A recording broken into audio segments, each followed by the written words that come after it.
ತನ್ನಯ ಬಾಳಿನ ಹಾದಿಯ ಬೆಳಗಯ್ಯ ನಂಬಿದೆ ತೀರ್ಪುಗಾರರ ತೀರ್ಮಾನಕ್ಕೆ ಬದ್ಧರಾಗಿ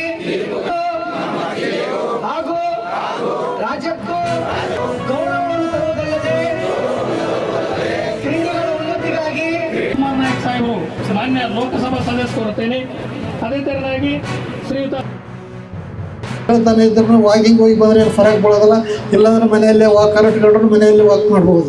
ಈಗ ಹೇಳೋದಿಷ್ಟೇ, ಈಗಾಗಲೇ ಹೇಳಿದಂಗೆ ಇಲ್ಲಿ ಜಿಲ್ಲಾ ಮಟ್ಟದಲ್ಲಿ ನಡೆದದ್ದು ತಾವೆಲ್ಲ ಗೆದ್ದು ರಾಜ್ಯ ಮಟ್ಟದಲ್ಲಿ ಹೋಗಲಿ ಅಂತ ನಾನು ವೈಯಕ್ತಿಕವಾಗಿ ಹಾರೈಸ್ತೀನಿ.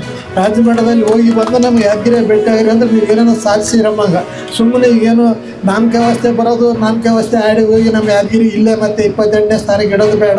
ಎಲ್ಲರೂ ಅಗದಿ ಉತ್ಸಾಹದಿಂದ ಅಗದಿ ಮನಸ್ಸಿನಿಂದ ನೀವು ಆಟ ಆಡಿ ಗೆದ್ದಾಗ ನಿಮ್ಮ ಜಯ ಸಿಕ್ಕೇ ಸಿಗ್ತದೆ ಮತ್ತು ತಾವು ರಾಜ್ಯ ಮಟ್ಟಕ್ಕೆ ಮುಟ್ಟೇ ಮುಡ್ತೀರಿ.